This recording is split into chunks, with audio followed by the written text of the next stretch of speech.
All right, good afternoon, everyone. Chuck Moskowitz here, Monday through Friday, 12 noon, live here at YouTube, Facebook, Periscope, and Twitch, among other subscribers.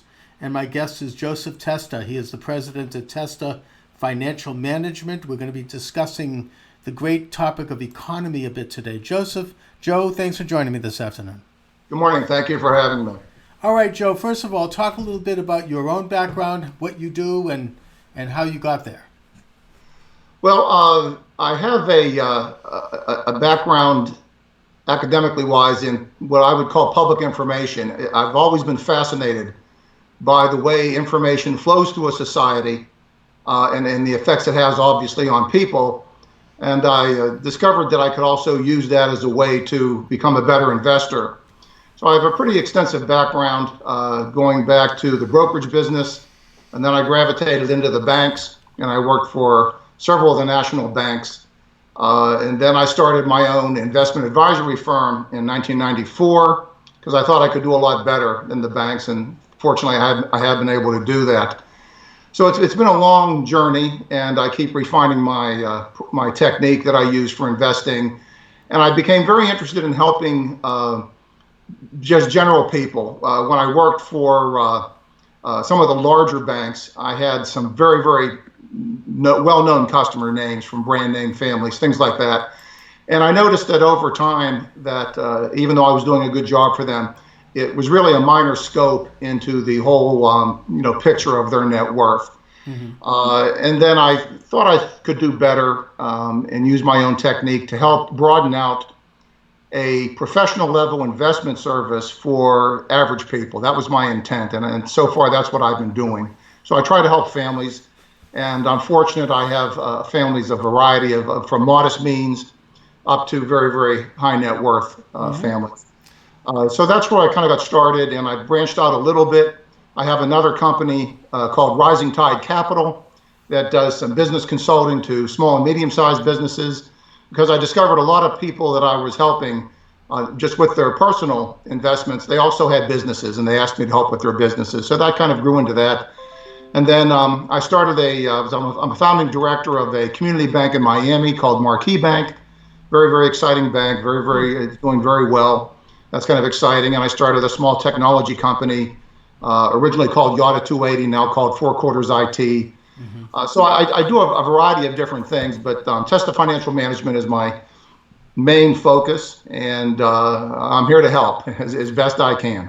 Well, you certainly are a classic Renaissance man in that you're helping other people with their finances and with their retirement planning, but you're also obviously an entrepreneur who's tinkering into different ventures based upon trends that you see as someone who studies the economy, but also you have a great interest in being involved in cutting edge things and expanding your horizons. So That's very interesting. And I want to talk a bit about what's going on generally, nationally, macroeconomically, as it were, in terms of the economy today. Now, when President Trump was elected, whether one likes him or whether one hates him, and we know there's extreme emotions on both sides on that one, and I know this personally, it's like a lid was lifted off the economy in terms of the stock market, in terms of capital growth, in terms of job creation. And while there's been certainly a few hiccups along the way, it seems to me that things are moving in the right direction. What say you? Well, I would agree for most of that. I think the presence of Donald Trump gave a boost of confidence to the business community, just because he's a businessman and he had business type ideas. And I think that particularly initially, helped the economy. I've got to say, though, that on a larger scale, I think a lot of the investment success upon the part of everyone has been the Federal Reserve. Mm-hmm. And I think that whether Trump would have been elected or not, the Federal Reserve has been in control since the financial crisis, when they were forced to take some control. I think that we are still seeing, particularly when you notice the fall off when the Federal Reserve tried to adjust rates to where they thought it was a better situation, through December. But now they've reversed themselves, obviously. And so I think a lot of what has been happening in the economy has still been a spillover from the Federal Reserve efforts going back several years. And that looks like it's going to continue. And quite frankly, I had thought that the devalue, the deleveraging, that concept of the fallout from QE, I kind of thought that was over maybe a year or two ago.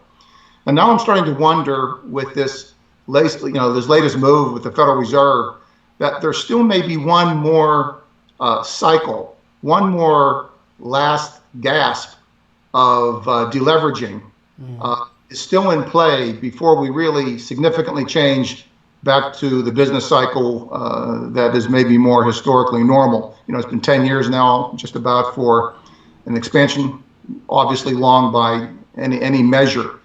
And so I do think that Trump's election played into part of that. But I do think that we're still living off Federal Reserve policy, and they are still trying to feed us here at the very end, which has been beneficial to the stock market, but as you know, could really cause some problems down the road. And that's probably my bigger concern right now. Okay, go ahead. So when you talk about leveraging, are you talking about these several small interest rate increases? Is that what you mean? Yes. I thought that we would see more, and obviously that was the Federal Reserve plan to see more, and they've backed off that very, very quickly. So I had thought that going back maybe 2018 and maybe even late 2017, they kind of picked up in 2016, and then they fell off again, tried to pick up again. The whole age of deleveraging, I guess, with the drop in commodity prices and that whole, restructuring in the economy and the financial crisis, right. I just thought we were maybe through that going back a year or so. But now I'm just starting to wonder if there's maybe a little bit more to come.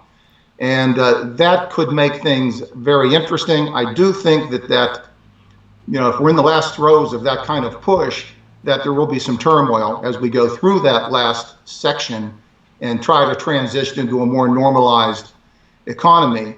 You hear the word, pricing assets appropriately. And as you know, all assets ultimately get priced against interest rates. And if we're running interest rates so abnormally low, lowest in U.S. history, and in Europe, probably lowest there. Right, zero, I think. Well, negative. Even less than zero. Now it looks like it's going back to negative again. But of course, we are tightening interest rates in this country, which serves as a hedge against inflation and a stabilization of pricing and whatnot. But also, the Trump administration Trump talked about during the campaign, and he has initiated certain very innovative and different approaches to the economy. He has opened the energy sector up to with the development of oil pipelines and an increased fracking, and now the United States is actually exporting fossil fuels. He has, at least he said he has, and I think that this is true, put in place, I think, a pretty innovative idea, which is that for every new regulation, 2 erroneous or redundant regulations would have to be sunsetted, which basically makes it easier for businesses to get in business, expand their business, stay in business.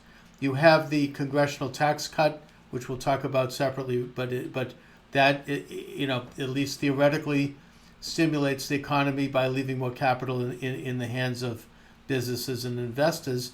And you have a revamping of trade policies, which are meant, even though they may not be finished, they are meant to favor American industry and American labor.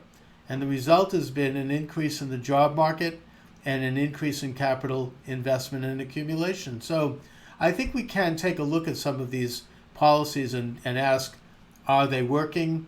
Will they work? What say you?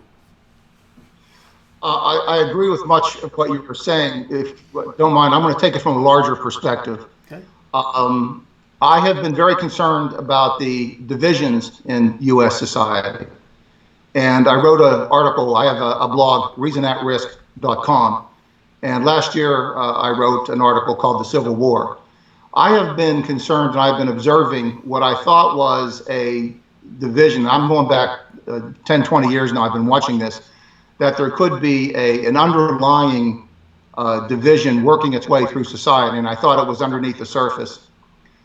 I think the first salvo was the election of Barack Obama. I think that brought it to the surface. And I think the returning salvo was the election of Donald Trump. So I understand the policies that he is trying to institute, and I understand the countermeasures that are working in society. So from a more tops-down approach, I have been concerned about that, and I think that the policies that he would like to institute, many of which I think are good, are obviously getting a lot of pushback from other segments of society. And I don't think Trump started these divisions. A lot of people may think he did. He probably has maybe exacerbated them, but I think they were in position before he was there. Mm-hmm. And so I think he's trying to maybe reverse a trend. I think that's maybe the platform he rode on. And I think to a certain extent, he has tried to accomplish that. I think he's obviously having difficulties with other aspects of it.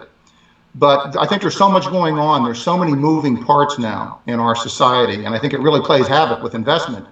And that's probably the bigger concern I have, is a longer term trend that goes beyond the personality of Donald Trump. And I think, for instance, you mentioned China. Whatever trade deal they do with China, if any, I think if we do come to some type of an agreement, some type of compromise, that I think will be very, very beneficial to the economy. And I think Donald Trump will have a large measure and part of trying to bring that about. But I see the China, what they call the Belt and Road Initiative, mm-hmm. as being far, far more important globally and ultimately to the United States than any trade deal we're going to do with China ourselves. And I find it fascinating that China was able to build these military bases in the South China Sea. And to me, that is very, very significant. And I think that eventually will play into development. And that probably won't be anything part of the trade deal we devise.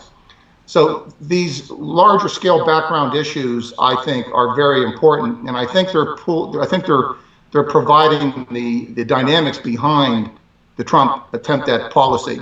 Okay. Now you have made reference to a growing division, and you say that it started with Obama and it's continued with Trump. Can you define that a little bit more specifically? What is this division that you see in society, and what do you say about it?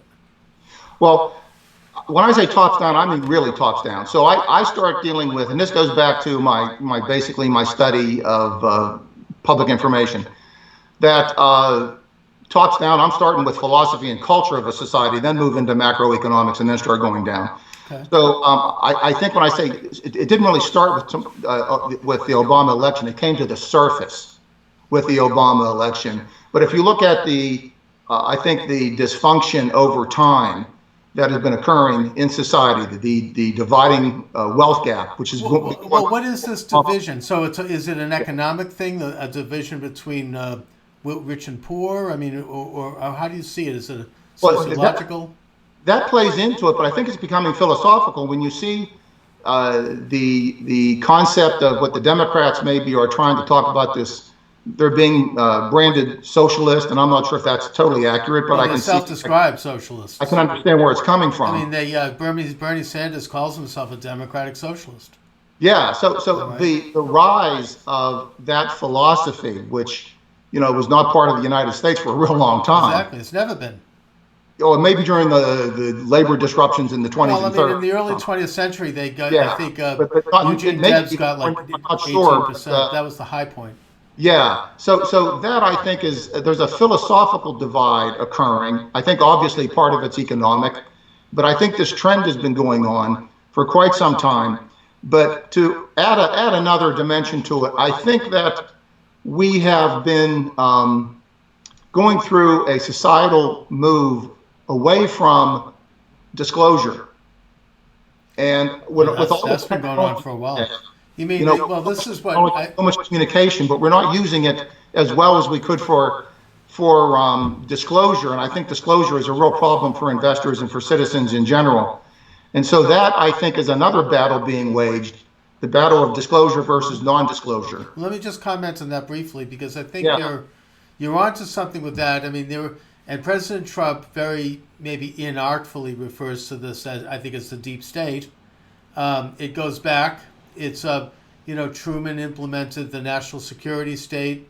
We could go back to Wilson and his national emergency during World War One. I mean, we could. It's sort of a transfer of governing powers to unelected bureaucracies, including, by the way, the Federal Reserve.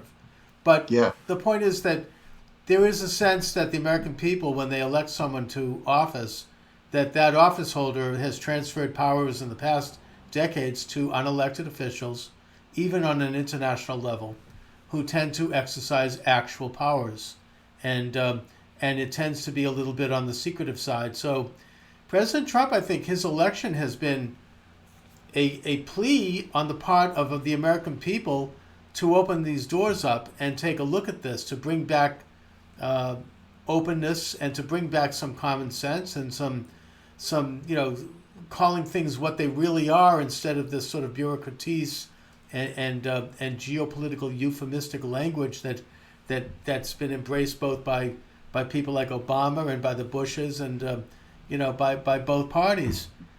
And even though I think he can be rude and crude and cruel, there's a certain plain spokenness about him that I think appeals to people at a deep level, whether the people like him or not. Well, I wrote a piece on Reason at Risk a while back called "The New Aristocracy," and I'm referring to pretty much what you're talking about: this bureaucracy that has arisen, including the Federal Reserve, and that they are really not answerable to anyone. Right. The politicians seem to have trouble, overtaking them or controlling them or even getting information from them. And so I do worry about that. That again feeds into the concept of, to me, non-disclosure. And I've studied government secrecy for years and years and years. It was part of a thesis I did in college, and the trend has been for the government to grab more information and disclose less. Yeah. And so that trend is in existence, and I think that is a danger. I think that all the politicians have trouble with that. And No, they're protecting, I don't know what it is, or reputations. Like, for example, last year, President Trump released information. I know this is a historic situation, but he released information that had been classified about the Kennedy assassination. And even at the last minute, he was told by the FBI and by the Department of Justice not to release certain pieces of that information. Now, it seems to me that that's something that happened already a half a century ago, and that the principles involved in that are all dead now. And there's not like a national security. The Soviet Union has fallen. That is, assuming they had anything to do with it. So, I mean, the American people should have that information. They should have all of it. And, if you look at the National Archives, there's classified information going all the way back to the War of 1812. Yeah. Really, I'm not kidding. I actually went to the National Archives in Washington because I was doing research for one of my books on people who were pro-Soviet during the Roosevelt administration and who were helping Stalin. And I found that a lot of that information is still classified. Now, this is stuff these people are dead, long dead now. This is history. No one's, the Soviet Union is dead. There's no reason for that to still be classified. Yeah, you're right. Most of what is classified, interestingly, a lot of classification, even military classification, we're not keeping secrets from our perceived enemies. They basically know more than we. The government knows how much they know, but that's not being transferred to the American people. So a lot of government secrecy, a lot of government classification is to keep the information from the American people, not the perceived enemies. That's right. And that trend just keeps going on and on and on. And I think that there are probably even more important things than the Kennedy assassination Of course. that he could release, but there will be pushback. And there's something obviously behind the scenes that no politician wants to touch on these subjects. And I think, again, I think it exposes the problems with both parties. And they both have an interest in the game in not releasing this information. Because you're right, there's information that is clearly out of sequence with any kind of national security issue. That's right. It's protecting You're people's. just not going to get it out. I don't know And what it is. It's protecting maybe the deep state, but the board. But yeah. what worries me is that we are now entering a period where misinformation now is becoming acceptable. And part of that, I think, has to do with Donald Trump. I don't think he initiated No, it. I understand. I want to talk about that in a minute, but I just want to give one more brief example in that the Boston Marathon bombing. I'm sure you're familiar with it, right here in my own hometown of Boston. Right after that incident, our Congressman Stephen Lynch, Democrat from South Boston, whose district includes the bombing area, he went to the FBI and he demanded that they release information about that because apparently they knew who these guys were and there was all this other information. And the FBI director said, forget it, we're not releasing anything to you. That FBI director, by the way, was Bob Mueller, who resigned right after this. Now, this to me is a rogue agency. If they're not releasing information to a sitting elected congressman who is representing the people of his district for no reason at all, to me, he should have been taken away in chains until he released that information. I don't understand how that can happen. And so now that's still secret, that's still classified, and they're not telling us what they knew about the bombers. They'd have to put them all in chains because it's not just it's just not your local office. Look at what happened with James Clapper when he was under testimony in the Senate. He basically, it appeared as though maybe he committed perjury. Yes. And later when he had to admit it, he said that he did the least. He said the least untruthful. That's the evolution. We've gone from no disclosure, non-disclosure to now where it's okay, it's acceptable to be the least untruthful statements. And unfortunately, that goes along with the president. But it's a very, very dangerous trend. And it just manifests itself in a number of different ways. And if I could just stretch it a little bit further, I help a lot of companies maybe raise money, and we'll do private offerings, Reg D, that kind of stuff. And you've got to do a 10, 12, 20-page disclosure of all the risks that are involved in some little company that's not even going to make a blimp on GDP. However, you have the Federal Reserve engaged in one of the most incredible financial experiments in world history, certainly in U.S. history, with extremely high risks attached to it, but they're not required to disclose the risks that are going on with their policy of this QE1, QE2, QE infinity. That's right. There's no so it feeds itself throughout the entire society, and it's a concern, and it should be a concern to everyone. Very interesting. So we have the phenomena of the secretiveness on both sides. There's also this cultural phenomena that you made reference to, and that is what I see and what anyone who's a simple observer sees as an increased division between left and right, as those terms are conventionally defined, particularly since the election of Trump, to the point where, President Trump talks about fake news, but the fact of the matter is that it's happening on both sides, in that when you listen to media or even talk to people on the street who take either side in that question, it's almost like the other side doesn't even exist. It's become so one-sided. If you listen to, MSNBC or Fox, although I think Fox actually is a little bit more balanced, they don't even talk to the other side anymore. They don't even present any evidence other than that which feeds into their own particular point of view. Now, I understand bias, which is fine. Everyone has that. But it's crossed the Rubicon in terms of actually presenting an untruthful situation when you don't in any way discuss both sides at all. And I know from my own experience, I've been a talk radio host over the years, and I used to have on, I'm right of center, I used to have on liberals all the time, left-wingers all the time. Noam Chomsky was a guest of mine several times. I'd have professors on, and while we didn't agree, we'd have a great time. We'd have a ribald conversation. We'd have a good, vigorous debate. Now they won't even return my calls. They won't come on with me, and I don't think it's because of me personally. I just think that nobody talks to each other anymore. They don't want to talk to someone on the other side. And the one time I had one of these guys on, I asked a very mild question, and it was like his head exploded. He actually hung up, walked away. I mean, so that's what the atmosphere that we're working in now. Yeah, that's what I'm referring to as philosophy and culture. Even though we had political disagreements years ago, you've reflected on that very correctly. You could have a talk about it. We weren't at each other's throats. We tried to work through it. There was a broader consensus.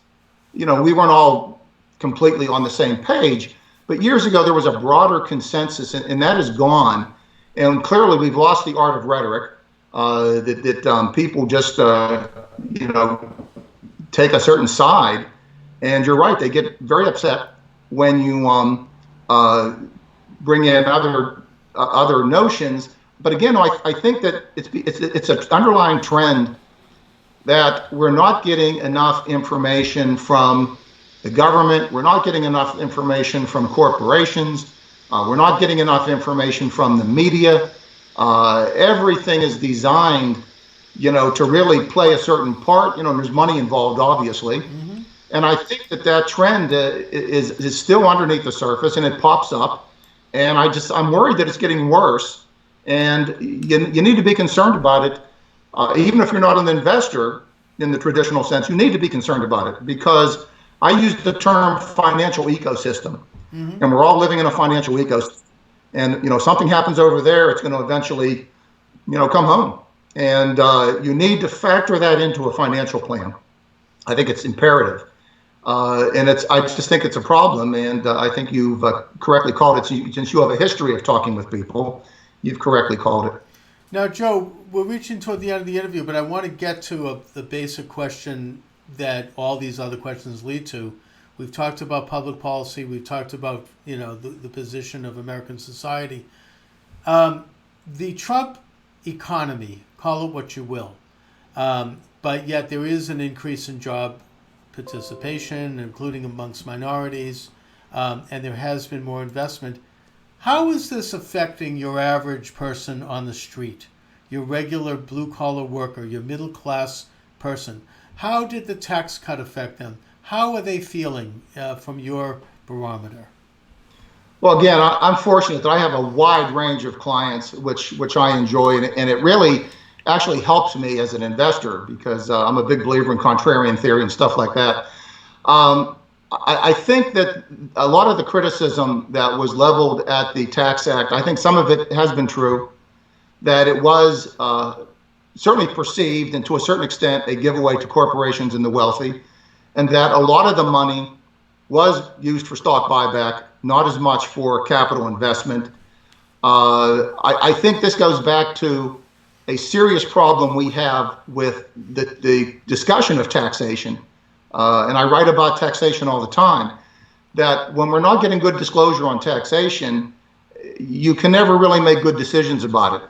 And, I tell people that, if you're a normal type of person, taxes may be your biggest investment you'll ever make in your life. And yet I think that, people aren't paying attention to them as much as they should be. I can tell you that, and I talk a lot, and I teach and I lecture, and people are just very disenchanted. I think technological change has caused a disruption in the workforce. I don't know if you saw Powell on last night. He was talking about this huge amount of people that no longer works. They're just, so we don't know what the unemployment rate is really when it comes down to it.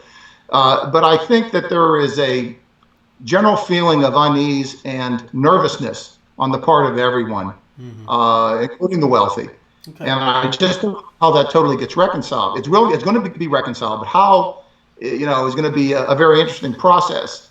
I think people need to first invest in themselves, and that's educating themselves, understanding what's going on, conversation, communication, and we've got to get away from the notion of taxation as bad. And I'm not a big promoter of taxation, but we've got to get away from that notion, because really what it is I think if people were to think it through, it's not so much taxation that they're against, it's the management of taxation. I think that's really where the problem lies, but that doesn't get communicated effectively. And again, that's a problem of non-disclosure, that we don't always have the best information of how tax revenues are working and the effect it has on society in general. And I think that really is playing out to it. I got to tell you, Chuck, I just think that people walking around need more information, and they're just not getting it, and they're getting surprised a lot. Right. And getting surprised in a lot of negative know. ways. And, And I you know, think it's that's also the it's not so much, start. and it's not so much taxation; it's onerous taxation. Yeah. And it's also sometimes people are upset at what the government is doing with the money. Oh, without a doubt. Yeah. Without a doubt. Anyway, Joe Testa, I want to thank you for joining me. Thank you for having me. My pleasure. Let my viewers and listeners know how they can reach you, how they could get more information about your books and about your services. Well, my book is Investment Dilemma. It's available on Amazon and other online booksellers. I think I wrote it. It's concise. I wrote it for the average person to try to give them a sense of what to look for. I also write in my blog, reasonatrisk.com, www.reasonatrisk.com. Not so much specific investment ideas, but some of the stuff we've been talking about, some of the trends. I'm very big into trend analysis. Good. And some of the things I see going on there. I'm located in Pompano Beach. I have clients across the country. It's easy to get a hold of me. I'm listed. Do you ever get over to Mar-a-Lago? Pardon? Do you ever get over to Mar-a-Lago? On occasion, I've gone by it a number of times. I have some interesting stories there, which I'll tell you in private. But, Okay. All right, Joe Testa, thanks for joining me. Thank you very Have a great much. afternoon. Thank you. Bye-bye. All right, bye-bye.